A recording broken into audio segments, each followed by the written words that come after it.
এখন বিষয়টা হলো যে আইনগত প্রশ্ন যেটি আপনারা করেছেন, তাদের যে দাবি, সেই দাবিটি হলো বিচার বিশ্লেষণের প্রয়োজন রয়েছে। আইন তাদেরকে এই সুযোগ দিয়েছে যে যদি নির্বাচন সংশ্লিষ্ট কোনো অভিযোগ থাকে, সেটা থাকতেই পারে, তারা সেটি যদি মাননীয় হাইকোর্টে যদি শরণাপন্ন হন, সেই অনুযায়ী সিদ্ধান্ত পাবেন তারা। বিষয়টি তড়িঘড়ির তো কোনো প্রশ্নই আসে না, নিয়মের ভিতরে নিয়ম অনুযায়ী। আমরা তো এবার চেষ্টা করেছি এই প্রযুক্তির যুগে আরো স্মার্টলি কিভাবে জনগণের কাছে বিশ্বাসযোগ্যতা অর্জন করা যায়, সেই ব্যবস্থাগুলো আমরা নিয়ে রেখেছিলাম। সেই ক্ষেত্রে গেজেট প্রকাশের যে সময়কাল, এটি তো আমরা আরো আশাবাদী ছিলাম যে আরো আগে যদি দেয়া যেত ভালো হতো।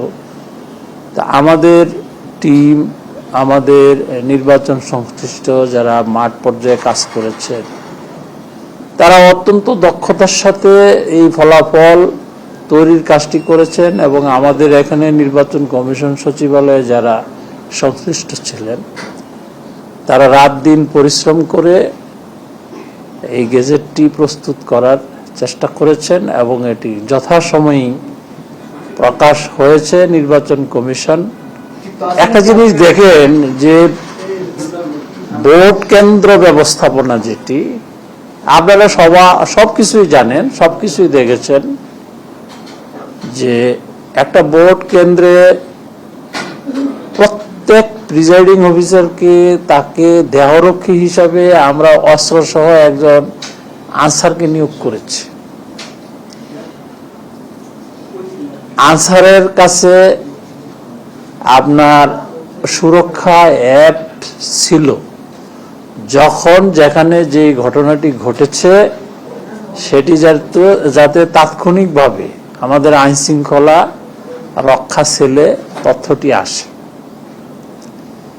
বহু সংখ্যক আমরা ড্রোন এঙ্গেজ রেখেছি, হেলিকপ্টার এঙ্গেজ রেখেছি, বডি ওয়ার্ন ক্যামেরা রেখেছি,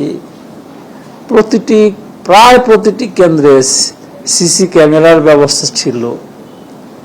তো এমন একটি পরিস্থিতিতে সব কিছু আয়নার মতো পরিষ্কার। আমরা এখান থেকে কোনটা সত্য তথ্য, কোনটা মিথ্যা তথ্য, সবগুলোই আমরা মনিটর করার সর্বোচ্চ চেষ্টা করেছি। নির্বাচন কমিশন মনে করে যখন যে অভিযোগ, যখন যে ঘটনাটি আমাদের দৃষ্টিতে এসছে, আমরা শতভাগ সেটিকে অ্যাড্রেস করার চেষ্টা করেছি এবং সমাধান করেছি।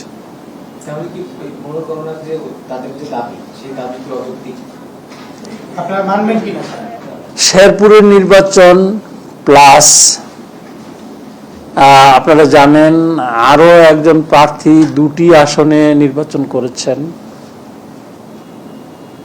তিনি কোনটি রাখবেন, কোনটি রাখবেন না, এই তথ্য এখনো নির্বাচন কমিশনে আসেনি।